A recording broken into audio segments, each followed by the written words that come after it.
1930s, in Suwannee County's history. This is a map I showed you at the end of the last month's presentation of the 1920s. You will see that there are a lot less communities than there were 10 to 20 years before. That's because you've got more railroads, and mainly you've got more vehicles. You've got better roads, you've got automobiles driving around. So no longer do you need to have a community every 2 to 5 miles.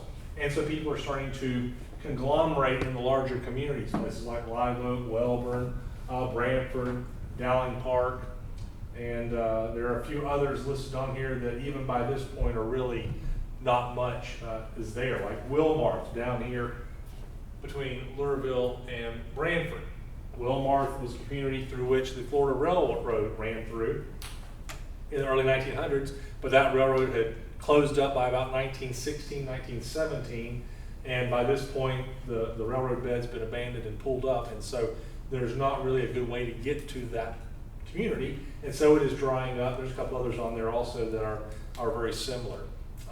Newbern is still there, but there's a few things left, stores and gyms and such. I'll briefly mention it later on in this presentation, but you've got a lot less communities.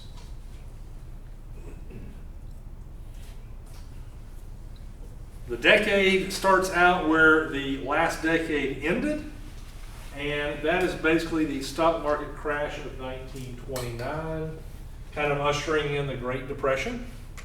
And there's been issues prior to this and years prior to it in places like Germany after World War I and such. So lots of different causes, lots of different reasons we're not going to get into, but just realize that the stock market crash does hit the United States starting, and the Great Depression starting in 1929. Now, Suwannee County is not as heavily impacted because we were already kind of poor. So, for the most part, we still had a lot of rural farmers and such, so many of them were still open for business. It hit some of the wealthier folks and those who had heavily invested in the stocks. But again, it's not like New York City kind of crash.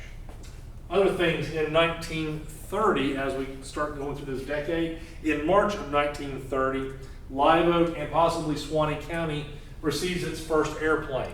Now, I mean as in somebody owning an airplane in Suwannee County. We'd had planes come through for 12, 15 years prior to that. You'd hear or read in the newspaper sometimes, somebody touched down on their way from, say, Jacksonville to Pensacola. They would land in different fields, but in 1930, as far as I can tell, we received our first plane.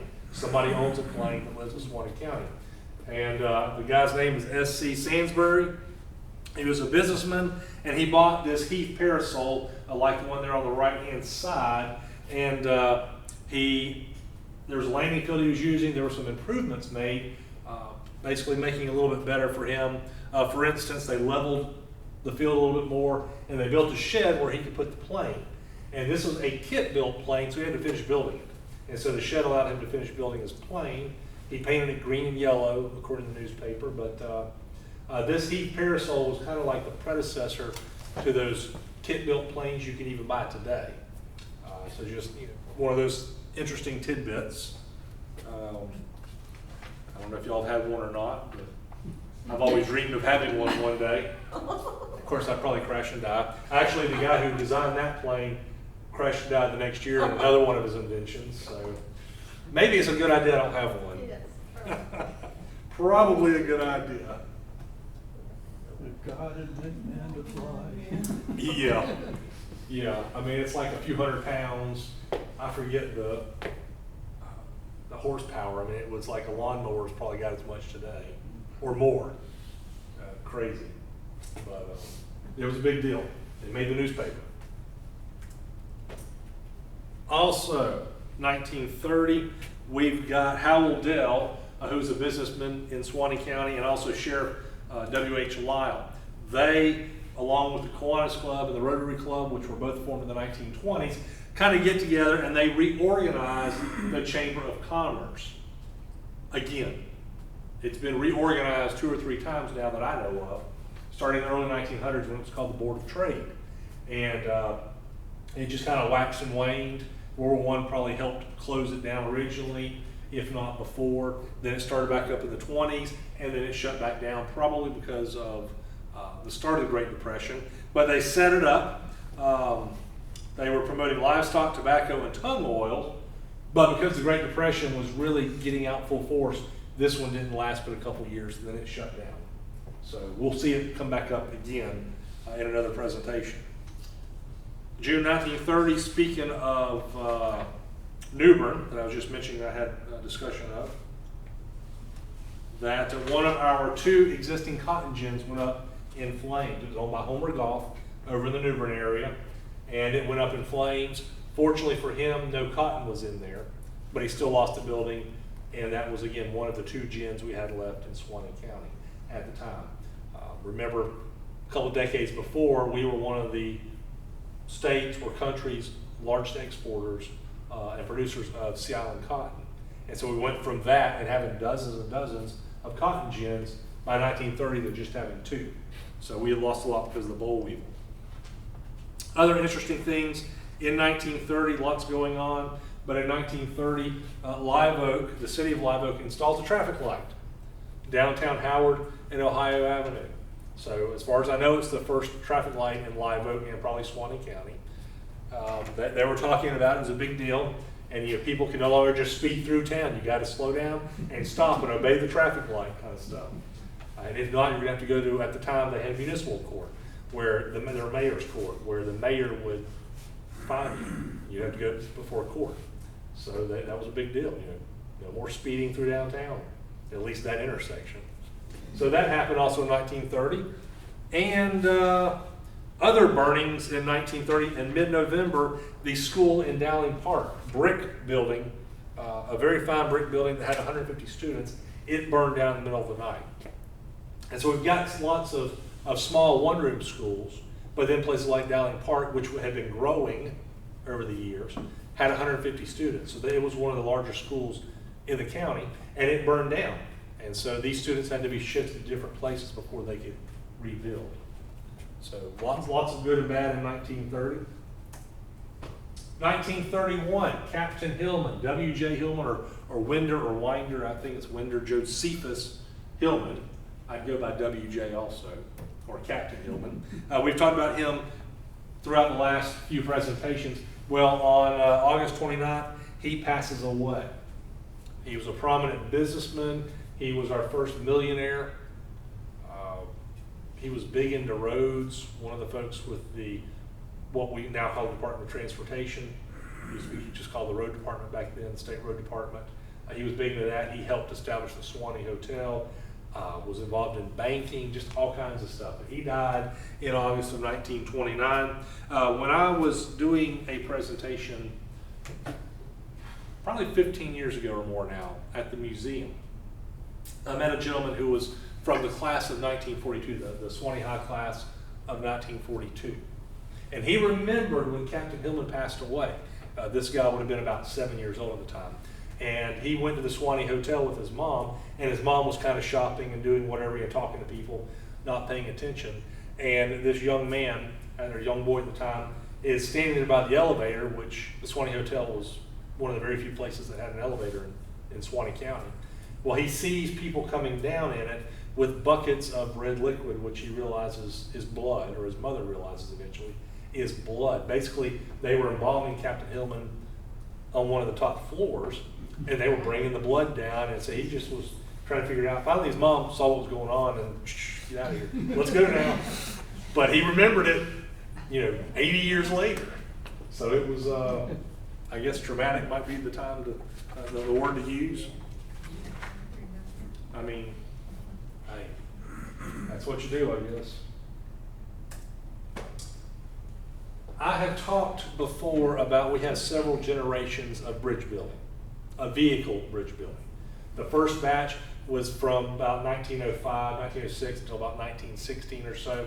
Well, the second era starts in the late 20s and then going into the 30s. So this is part of the second generation of vehicle bridge building in Suwannee County, and it's the one at Suwannee Springs Bridge, Suwannee Springs. It is completed in August of 1931. Now, as a personal side note, my great-grandfather helped to build this. He was a farmer by trade, but it was the Depression, times were tough, he needed a little bit extra money, and so he worked to build that bridge. And although I didn't know about it until after he had passed away, I talked to my great-grandmother before she had passed away, and she said, yeah, he really did not like it because he was one of the folks going down when they built the cofferdams around so they could put the pylons in and those kinds of things. He just didn't like being down in the water. So once he was done with his part of it, he went back to farming and never looked back. He was done with that. No more construction work for Granddaddy Vera. But that bridge served Suwannee County residents and others for 50 years until it was shut down because a new one was built just downriver.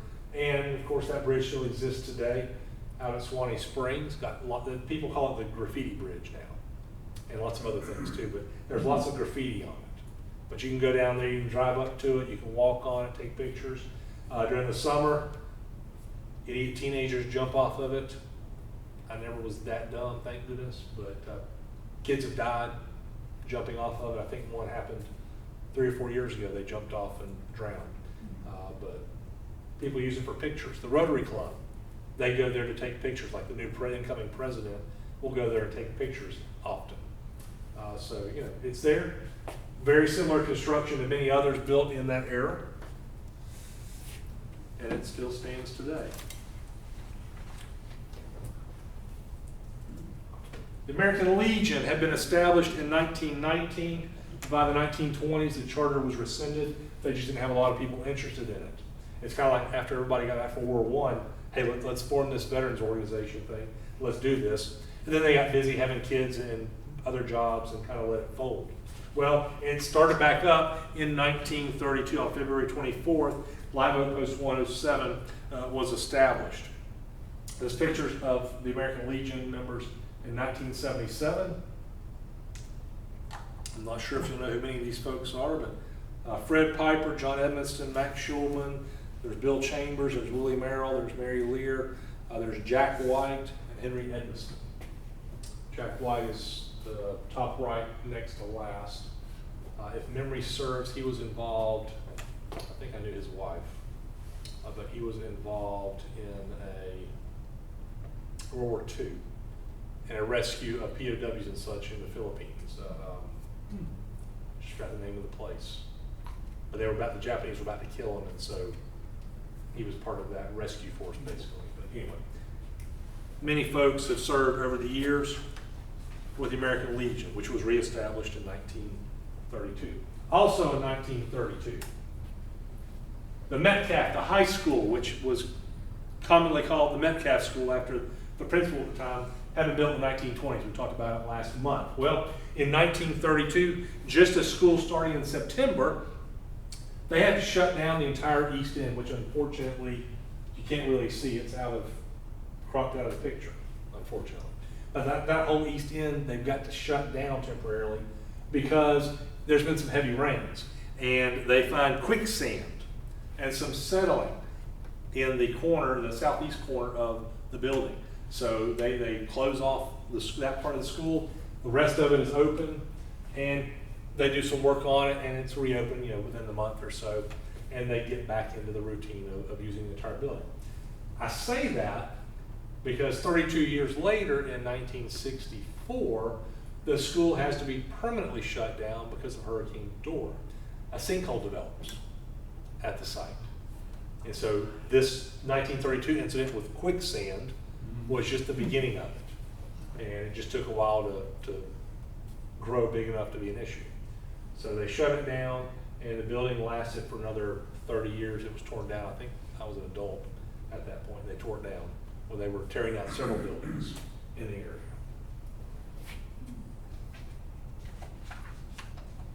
That's where that retention pond. Yes, there's a retention pond there just north of the football field. Yeah. Yeah, that's where that was. I mean, it was grown up, long abandoned by the time I came around, but never went into it. I probably should have, just, jump the fence and get on in, but just for sightseeing purposes, but I never did.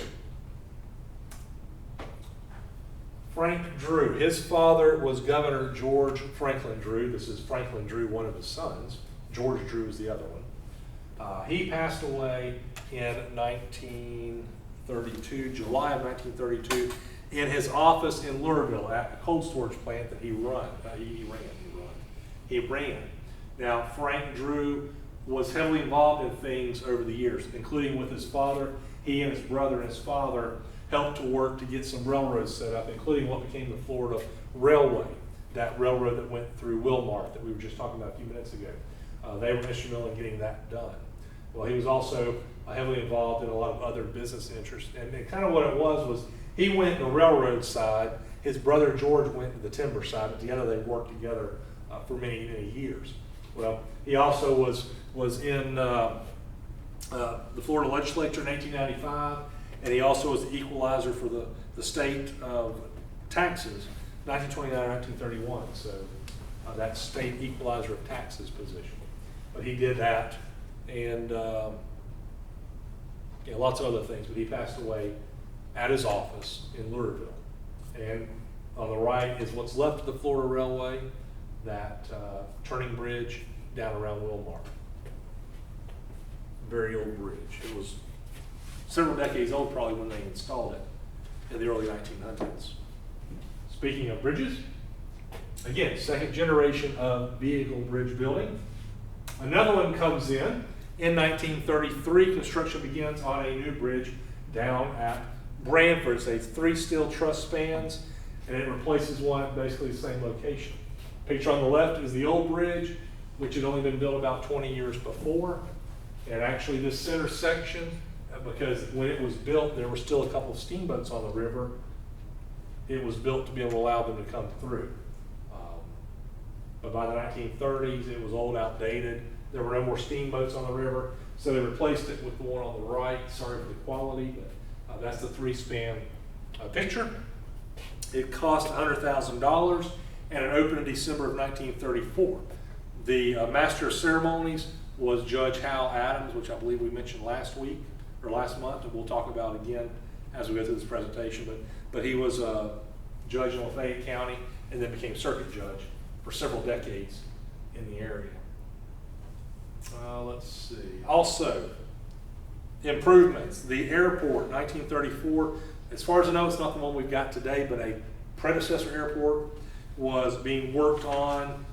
I've got newspaper reports from at least 1931 where there was an airport in Suwannee County, and it was in operation. Well, in 1934, they built a fence, put a fence up, and they also improved the field. Maybe part of it had to do with Mr. Sansbury's plane. Might be the same field. I'm not sure. The newspaper's not very specific on a lot of things, because at the time everybody knew where it was. But 90 years later, I don't know. Nobody else alive does either. It's kind of like some of our old deeds that we've got where it'll say the line of 3 turkey oaks by the railroad. Okay, well, 150 years ago, you might have known where those 3 turkey oaks were, in a road, but not now. Or just south of Mr. Smith's place. They knew where it was then. So many records like that. So many. Houston. That's part of the reason I have never exactly figured out where the exact location of the old courthouse was in Houston, because that's the kind of descriptions I deal with. West of Mr. So-and-so's place, south of so-and-so's place, along the line with 3 turkey oaks by the railroad. I mean, really. Sometimes they'll give vague descriptions, but sometimes it's like that. And of course, those trees are cut down, and Mr. Smith has been dead for 100+ years. And which Mr. Smith? Oh, well. The railroad's still there. Yeah, the railroad's still there. That's the only thing I know where that is. So that's why I know general locations. All right, it's south of it, somewhere here, within about an 80-acre location. Yes, that's about all I can do sometimes. Sheriff W.H. Lyle. I just mentioned him with a couple of things, but Sheriff Lyle passes away suddenly, 1934 June. He suffers a stroke while on patrol and then dies at his home that night. He had been elected town marshal of Live Oak in 1899, served there for 11 years. He was appointed sheriff in 1915 by the governor, and he replaced Gus Potsdamer, who we've talked about before, a very interesting character. When he was removed by the governor for basically malfeasance and some other stuff. So Sheriff Lyle takes over, and he serves until his death in 1934, one of our longest serving sheriffs, if not the longest serving sheriff. He was president of the Florida Sheriff's Association 3 different times. He was on the city council for 4 terms, and he was married to a woman named Susie Tedder, who was the daughter of very early live oak businessman Daniel W. or D.W. Tedder, one of the Tedder family. There are still Tedders around today. So his death was sudden and sad. He was replaced by the guy on the right, Joe Heinley, and he served for many years. Now that picture from the right is from World War I, so that's why he's in that uniform. So 15 years later, he becomes sheriff after W.H. Lyle dies. Lyle was also into a lot of businesses and such, tobacco, and he had a mill of some sort, I don't remember offhand, but he ran lots of different things besides being sheriff. Also, 1934, about that same time, Branford suffers a major fire. They lose their lights, they lose their waterworks, all that kind of stuff, because the electrical plant burns down. So that knocks out power and everything else. Water can no longer be run because that's what was providing power for all the pumps. So they couldn't put out the fire very easily. And that property was owned by M.A. Best, who was a businessman down there. Florida Power was the one that was running it. But just something happened and it burned down, and they went part of the town, and no more lights, no more water for a little while.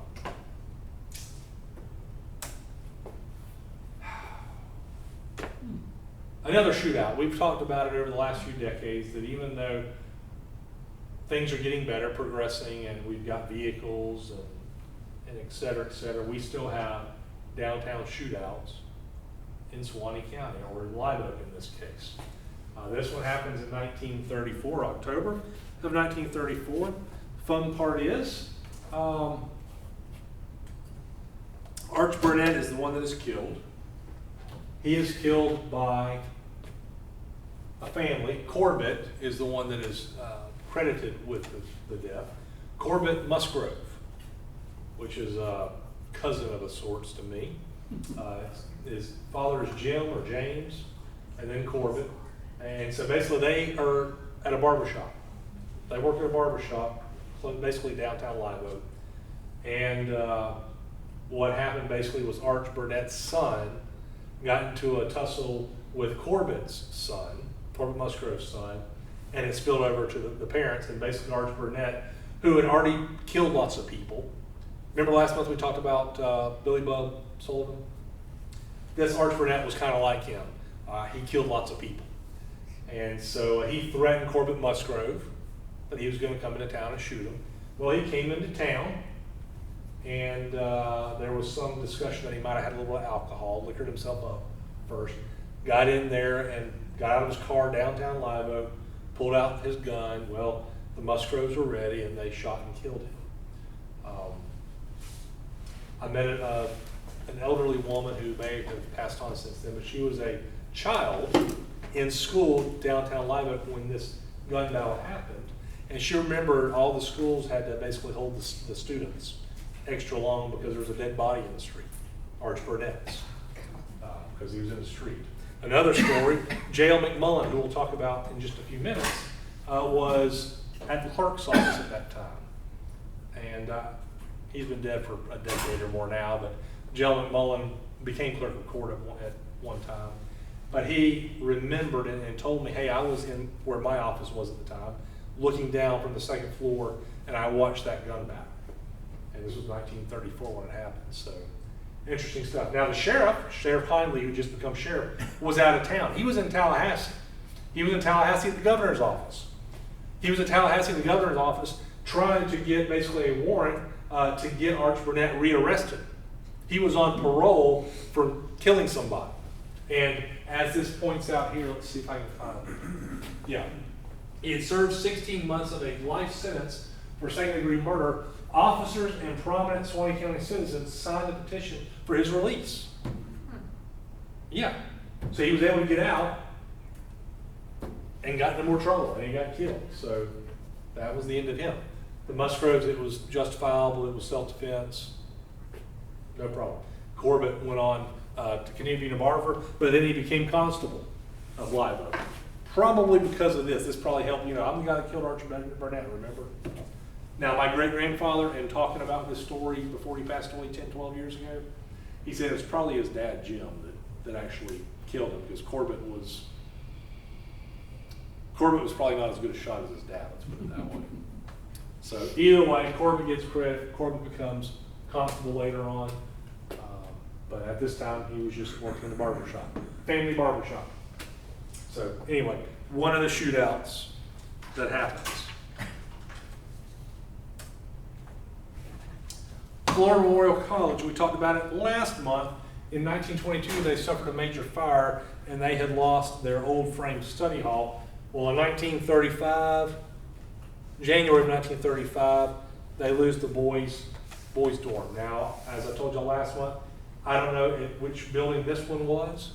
It might not have been either one of them, but this was the old Suwannee High School that had been built in the 1880s and used for about 30 years as the Suwannee High before they built a brick building. And then the Florida Memorial College bought the building and moved it over to their site a couple blocks away. So I don't know if it was this building or part of it or not, but one of the buildings burned at Florida Memorial College. Also from that year, a picture of the Live Oak Fire Department with Old Betsy on the left, which still exists at the fire department. 1918 fire truck. It was our first motorized fire truck. And you've got some of the folks there. One of them is Joab Creekmore on the left, and then on the right is the Chief of Police, Bert Creekmore. And then in the middle is Frank Luke Haddon, who was fire chief for like 50 years. Died on the job, I think, in 1960 during Fire Prevention Week. He lived upstairs. That's the old City Hall, which is now Chamber of Commerce building. He lived upstairs, basically an apartment. His family lived in upstairs. But he was one of the pretty much one of the first firemen on the Live Oak Fire Department within a couple years of it being established. And then he moved up to be the fire chief for many, many decades. But that's just a picture showing where they stored one of the vehicles. And I just had it, so I'm showing it to you.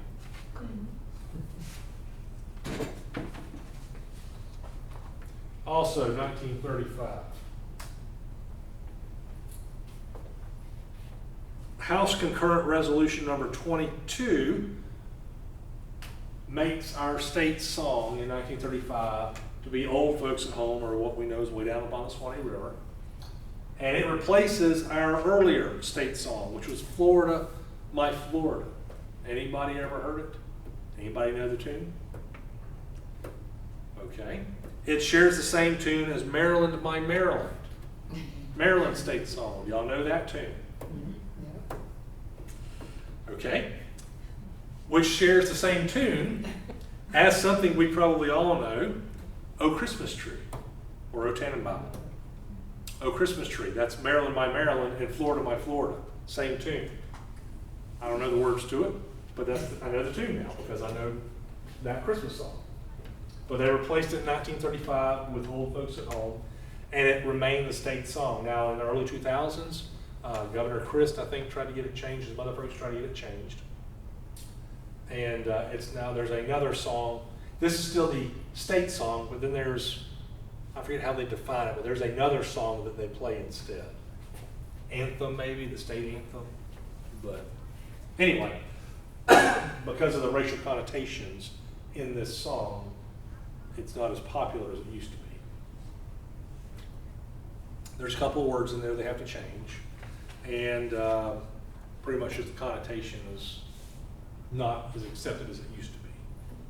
But it is the state song technically still today. 1935 also sees major disaster of sorts. Probably our biggest weather-related issue is the Great Labor Day Hurricane of 1935. Most of the damage is down south, the Keys, that area. We do have Some houses lose their roofs, we lose power, electricity, phone lines, telegraph lines, all that stuff are knocked out. We have one person that's killed, a man by the name of Henry Johnson. A tree falls on him close to Pine Mound. So we have one fatality. Down south, they have several hundred, 422, I guess it would have been, fatalities. This is a very powerful hurricane. It's got some of the stuff on there, but let me read it. It was the most intense Atlantic hurricane to make landfall on record by pressure. It was the lowest sea level pressure ever recorded on land. Winds up to 185 miles per hour. One of only 4 Category 5 hurricanes to hit the United States since they started keeping records in 1851. So over 170 plus years, there's only been 4 of them, and this was one of them. It made landfall several times. The damage down in South Florida was magnified because there were a lot of out-of-work World War I veterans who've been put to work to build a railroad down to the Keys, all the way through the Keys. The Overseas Railroad was what it was called. And they basically were working out of tents. They didn't know about this hurricane. It basically went from a Category 1 to a Category 5 in less than a day and a half. I mean, it jacked up real quick and then hit. And they had no idea. And so the hundreds of these World War I veterans are killed. Even a relief train coming to rescue them is derailed from the water. Isla Mirada or whatever, somewhere around there, it was knocked down. And yeah, it's sad because then you read the stories about them. Bodies are washing up and even in the Everglades and all the other places for days, weeks, months. It's a public health hazard. They're just throwing the bodies into a pit and burning them. I mean, it's bad, but these guys deserve better, but they just weren't ready for it. They didn't know about it. They were just doing their jobs and then they were gone. Now, did they come up through Live Oak? Yeah, it showed this is the path of it. Yeah. So it was basically between Madison and Suwannee counties right there. And we're on the east side. Okay. But it was not as powerful as it was down here, thank goodness for us. But we still have damage, the trees down, and power, all that kind of stuff was knocked out. The roofs and houses and barns were knocked off. But it was nowhere like that 30-mile swath of destruction down south. So we got lucky, like we usually do with hurricanes. Schools in the 1930s. At the height of the Great Depression, we still had over 30 schools.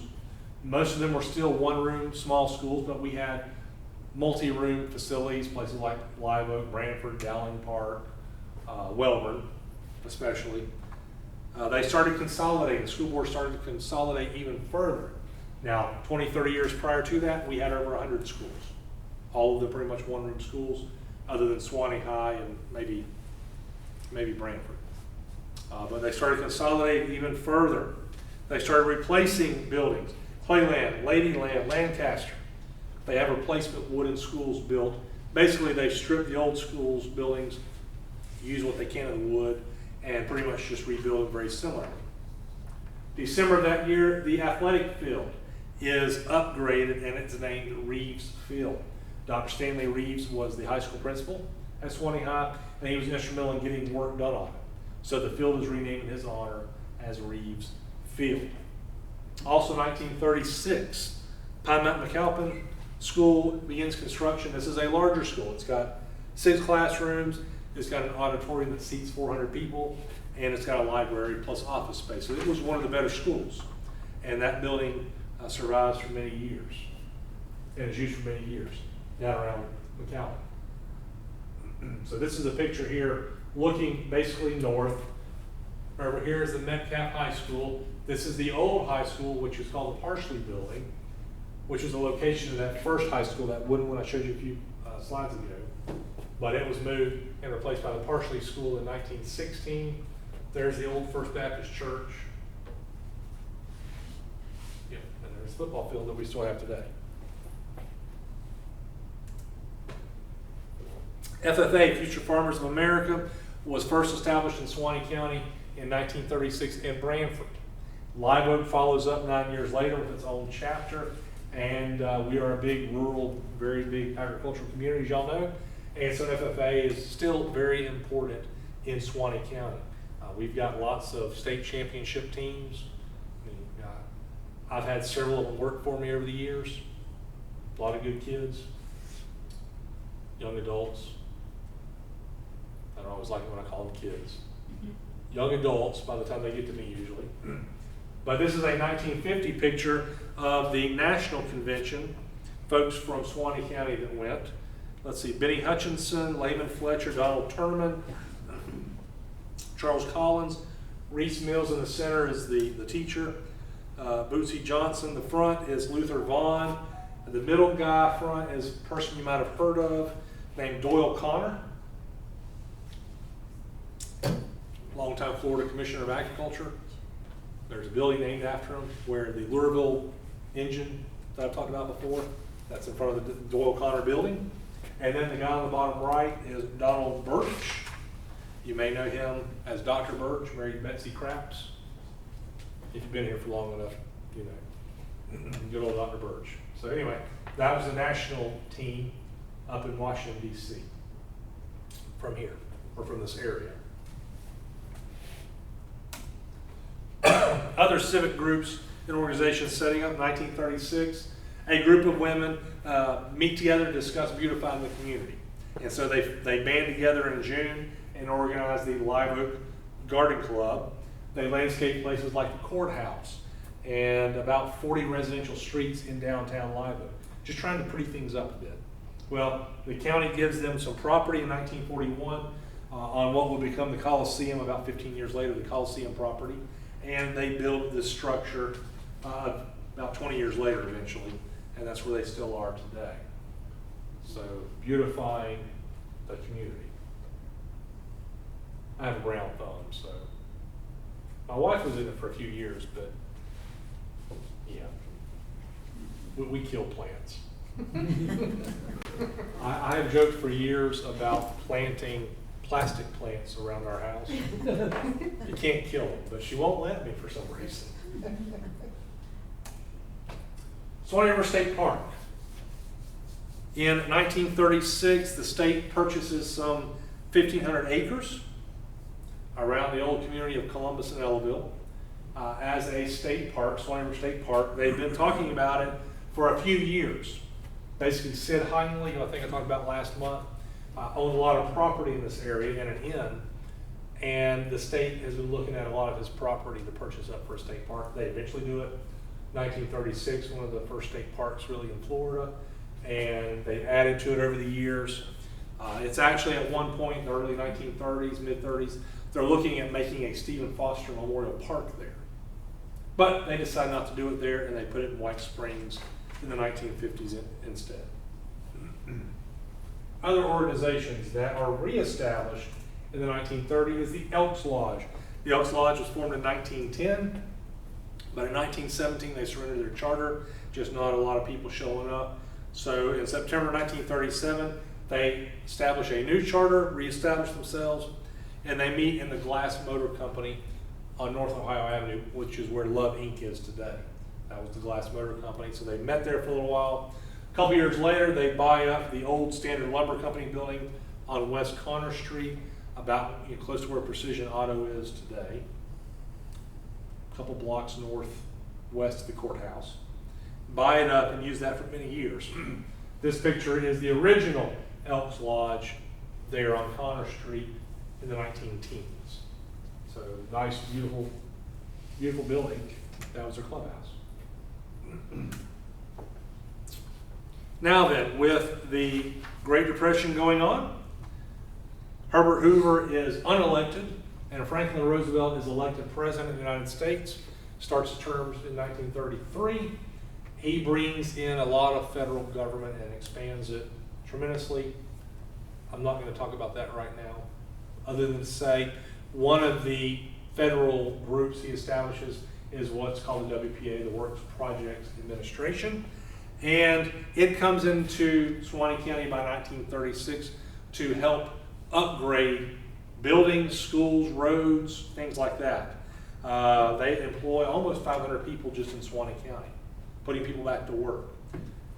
One of the construction projects is the building of a new armory on Wilbur Street. Previously, the armory was pretty much on one of the buildings on Howard Street, I believe, where Downtown Cafe is, or right there close by, one of those two buildings right there in that area.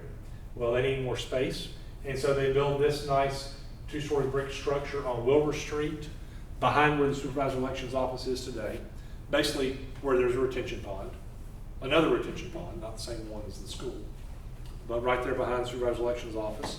And they build this armory, which goes for about 30-something years before it burns down. But it's used, it's got a basketball court up top, it's basically be able to do that kind of stuff. It's got office space downstairs, those kinds of things. They also help work on places like Wilburn High School, McAlpin School, Nettie Basin School, which I'll talk about in a minute, and street improvements. And this other thing, they index court records and county records. This is a picture of the courthouse clerk's vault in 1934 in the 1904 courthouse, the main old courthouse. This is now a judicial hearing room with the vaulted ceiling, that curved ceiling there. But at the time, for many decades, it was the clerk's records vault. This picture is from 1933 or 1934. On the left-hand side is the clerk at the time, Robert Miller, R.T. Miller. A couple of abstractors in the back, and on the right-hand side is a young J.L. McMullen. I've already mentioned it, I'll mention it again. Funny thing is, when I do this presentation, I tell people, y'all come down to the vault today, and you will see pretty much all that stuff still there. We've got those old books, we've got the old shelving, and abstractors still stand there working on those shelves and then stuff today. These shucks holders, we call them, criminal records, some old criminal records, chancery, common law, probate. I mean, we pretty much have all that stuff still today. So it's lasted pretty well for 80 plus years, 90 years now. One thing about the WPA folks that came in and what they did was they inventoried the deed books and such. So what was happening before then was you would have a deed book, that's probably not one, but you'd have a book, and at the front of it you would have an index of, so Mr. Smith is on page 3, page 7, whatever it might be, and it's A's, B's, C's, whatever, it's kind of like that listed as they would put it in the book. Well, if you don't know what book somebody's in or what year, you have to flip through all those OR books, official records books. Well, it's not in this one, let me go to the next one until you get to the right one. Well, what they did was they indexed all of them that existed at the time. So we now have a set of index books, and let's say, I think there's 4 per era, and the first group is from the foundation of the county to about 1934. So there are 4 books which have all the names in all the books, all 100, 200 books at the time. And so it's a lot easier to find somebody because you just flip into that index book, and then okay, there's the name, book, book 17, page 38, and then you go to the book. Instead of having to flip through every single book. So it's very helpful. But one thing I noticed many years ago, as I used these books very frequently, and I still do, is I don't think some of these folks were either could spell well or were from here. Because there are a lot of family names that if they were from here, they would know. Like Parsley.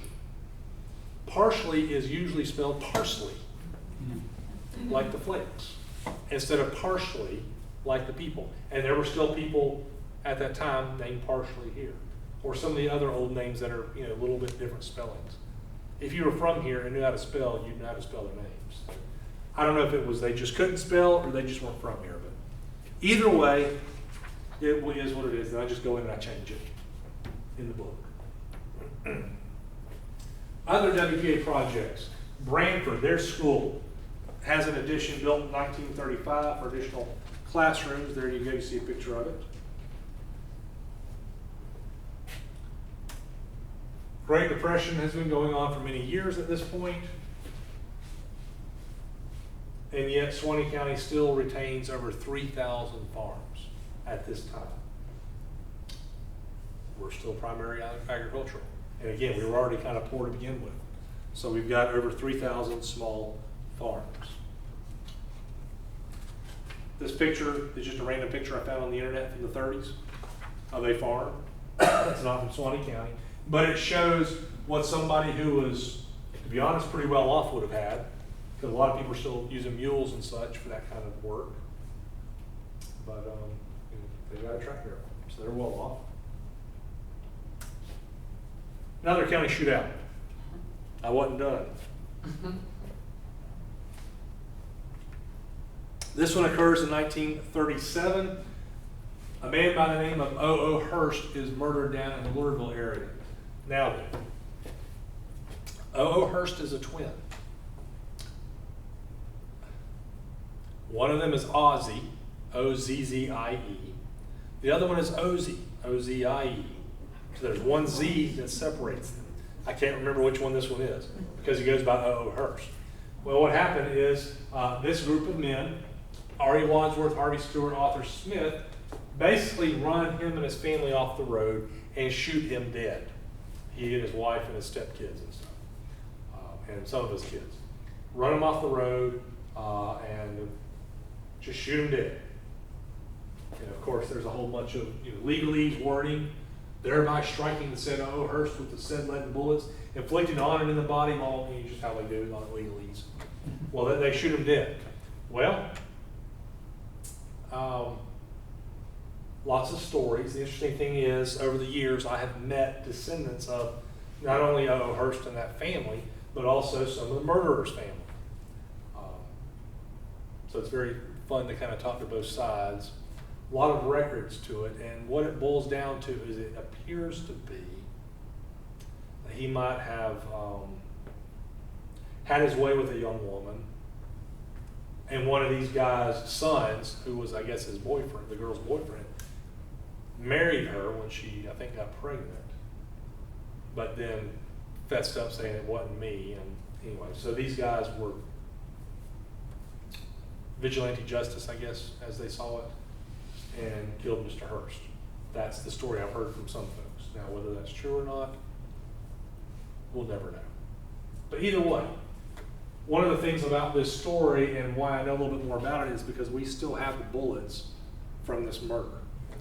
And when people come to the courthouse, especially kids, I have kids that come through to do presentations, not so much since COVID, but especially prior to COVID. Towards the end of the year, I would have student groups come through, and I would pull out the bullet, one of the bullets, and I would hold it up and ask them what it was. Most of them could figure out, hey, that's a bullet. They probably didn't know it was a .32 caliber. Most of them don't do that. But then I tell them, here is where it was a bullet taken from the solar plexus. Do you know what a solar plexus is? And they usually don't, but it's basically a gut. It's one of the shots in his gut. But I've got several of them, several of the bullets. So I will pull that one out with my gloves and show them as a show and tell. Morbid show and tell of stuff we still have in the courthouse. It can be fun sometimes. So that's another shootout that happens and that was more of just an ambush. 1937 also sees an interesting little thing. Live Oak City Councilmen, they vote to repeal a driver's license law. And they basically say you don't have to have a driver's license while in Live Oak. Saves them 50 cents. Saves the people buying them 50 cents. Okay. Doesn't sound very smart to me, but basically, whatever. Same year, 1937, J.L. McMullen becomes clerk of the circuit court, my boss's predecessor. Clerk of the court, he is 22 years old. At the time, apparently he's the youngest elected official in U.S. history. At the time. This is when the voting age is 21. Mind you, now it's 18. There are younger people that have been voted into office. One of the funny stories, as he told me before he passed away, was when he became a deputy clerk, like the picture I showed you of the vault a few pages ago. To become a deputy clerk, he was legally too young to become one because he was not of age. He was not 21 yet. And so he had to have a special dispensation by the governor to be sworn in as a deputy clerk. And then by 22, he becomes clerk. Serves for 12 years as clerk of the court. He also does lots of other stuff. We'll talk probably more about that later on. He's a businessman. He's big into white-acre peas. He has a plant for that. He runs for a few other offices, state offices and such. Lots of stuff. He helps with setting up Stephen Foster Memorial up in White Springs. Lots of stuff. In later years, he had some issues, so he was bound to a wheelchair. He had a motorized wheelchair with a antenna and a flag at the top. Now, that's by the time I met him. He lived on Suwannee Avenue. His wife was big into the garden club and all kinds of stuff, Miss Kitty. And so his was like a showplace home. Well, he would drive around a lot downtown Live Oak, especially those back roads on like Suwannee and Pine and such, in his motorized wheelchair. I think my dad about hit him one time because he was just zipping across the road and didn't look. But he would get to drive that thing anywhere. It was kind of fun to see him.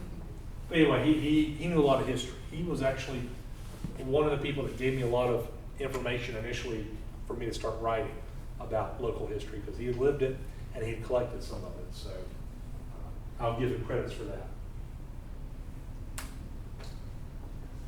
Oh, one more thing.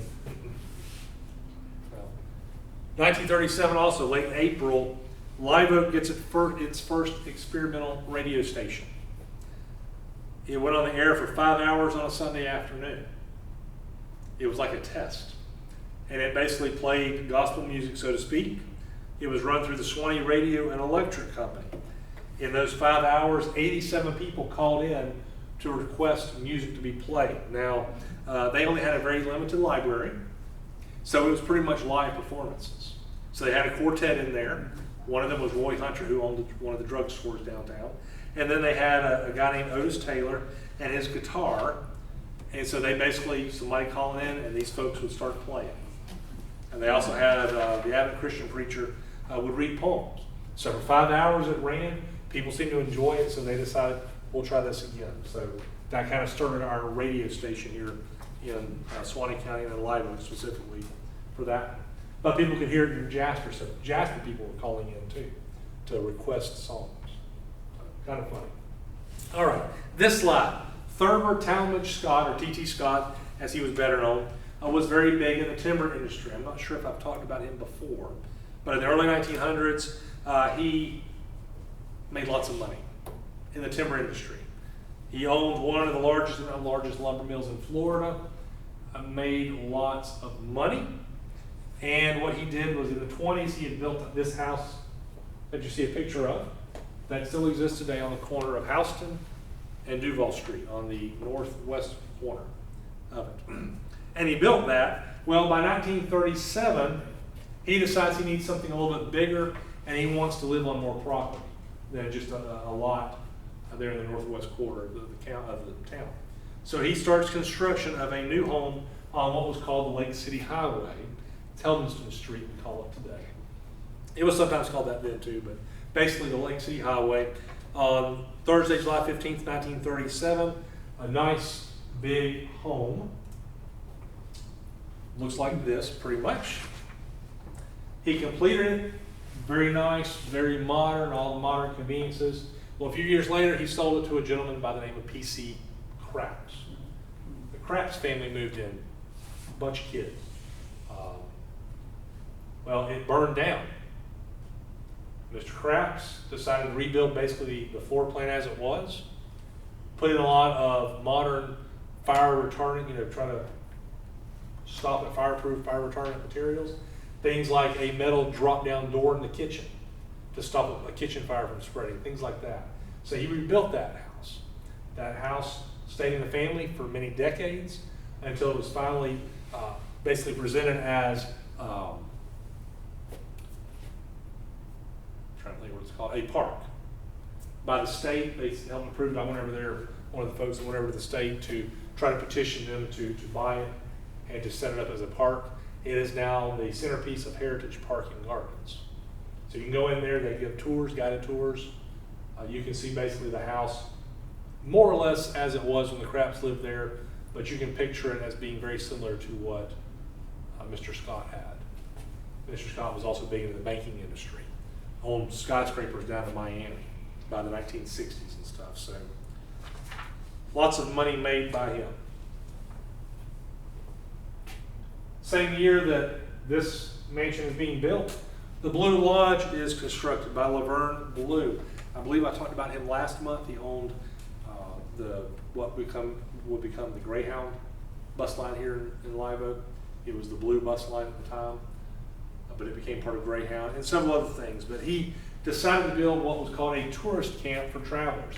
You would come in, you'd drive, you'd park, you'd rent one of the cottages, the cabins. You'd have live entertainment in the main building, a restaurant there, all kinds of goodies. And so that was very popular in the 1930s, 1940s, 1950s. We'll talk about it again in a few months, related to a murder, famous murder here. But people would go there and do legal and sometimes illegal things there. Today it still exists as an apartment complex. It's the one with the Lions entrance, the two lions there by the railroad on West 90, close to across from the Farmers Cooperative. So, but that was a nice place, happening place. Lots of cool stuff in here. Also, 1937, the REA, the Rural Electrification Authority, made plans to provide electricity to the rural farmers. Live Oak had power, electricity. Branford, when it didn't burn down, had power, but pretty much nobody else in the county had electricity. And so the REA, one of those federal programs, started pushing funds out to be able to allow the rural farmers to get enough electricity. So that starts that process rolling in 1937. 1938, you have the construction and completion of this building for the R&B Furniture Company, which was originally the Wells Furniture Company, but it was renamed in 1935. The R&B stood for the guy's daughters, Rowena and Virginia. And so it was R&B Furniture, and it lasted for many decades. They had been in the Parsley building, which was across from where the courthouse is today, where the bank is. Across the street was the Parsley building. And they were there originally, but they needed more space. They built this two-story brick building on Pine Avenue behind the courthouse, and it was used for many decades as such. Eventually, the county purchased it, and it is currently where the building department for the county resides. The supervisor elections office is across the street. The jail is back over here on this side. The football field's back over there. Let's see. What else? Speaking of jails, in 1938, the Board of County Commissioners approve a new jail to be built very close to where the old one was, which was on the courthouse square, if you will. This is a picture taken in the late 1960s, early 1970s. Shows the courthouse up front. This is the 1964 addition to the courthouse. This is now the tax collector property appraiser's office. It used to be called the agriculture building. This is the library at the time, the two-story addition to the original one-story part. And this was the jail, built in 1938. Housed a lot of folks over its time, including Ted Bundy, Reuben McCullum, and a whole bunch of others. The old jail was located here where this building is. And it had been around for several decades. It was, I think, our third jail, if you consider a calaboose a jail, which is a dungeon. So this became, I believe, the fourth jail, maybe third jail. And it lasts for many years. They tear it down finally in the early 2000s, about 2000, to make room for parking. So where the library, the old library, and the jail is now part of our parking. But it lasts for many years. I was there. I went there many times in the jail. Yeah, growing up, I got first-hand view of that several times. My dad was a jailer. I was never behind the bars. He would often have to take my sister and I to work because he started work at 7. School didn't start to work until 8 o'clock, or school didn't start until 8. So he would take us and put us upstairs in the lounge, the deputy's lounge, and we sit there and watch Tom and Jerry on the one TV channel that they got for about an hour before he took us to school. But yeah, so I went to jail many times. It's very fun as you're in high school, but you can't drive yet, and your father is driving his patrol car and dropping you off at the high school. Like, drop me off before the school. Don't pull up to the school and drop me off. Dad. Quite embarrassing, yes. The Junior Chamber of Commerce, what's called the JC's, was also organized in 1938. Future Governor Leroy Collins was there. Several influential state officials were there. It's kind of like the young Chamber of Commerce folks, the younger bunch. Gentleman Mullen helped establish that. We were talking about schools earlier. We were talking about WPA projects. Well, the Nettie Basin School was one of those. That was started by the late 1930s. We needed a new school. And so in early 1938, the architect met with the school board, tried to figure out where and what they wanted to do. And they decided, let's put this new school close to our current schools. And so they decided to do that. They worked out the details. It took a few years to buy up the properties and get everything taken care of. And they used WPA funds. And by 1942, that building was completed. They named it the Nettie Basin School after a long-time teacher, Nettie Basin, who'd been teaching since 1907. And so it existed for many decades as a basic elementary primary school. And in 1949, Nettie Basin was principal of the Nettie Basin School. It's kind of funny.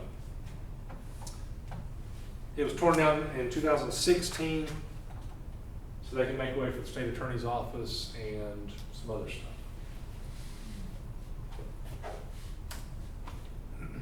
All right, even though the Depression had been going on for almost a decade by the late 1930s, you've still got several businesses coming into Suwannee County, and Live Oak especially.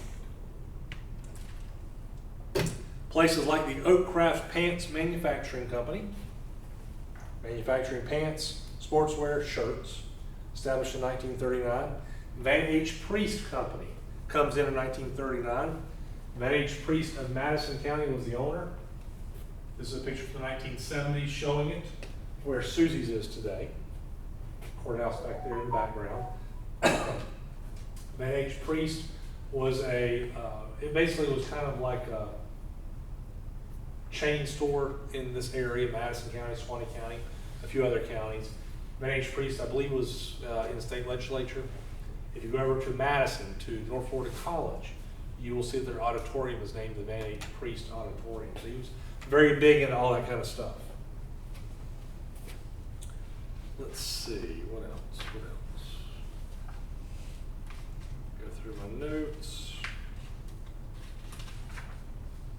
Yeah, so several businesses are still coming in to Suwannee County in the 1930s, despite the Depression. Now, by the end of the year, the end of the decade, 1939, World War II starts. September 1st, 1939, Germany invades Poland. Hitler thinks that the British and French and the other folks over there are going to just let them come in as they did with Czechoslovakia. It doesn't work. World War II starts. We stay out of it for the time being. We'll talk more about it next month. So this is a map. I think it's of 1946, the closest to 1940 I can find.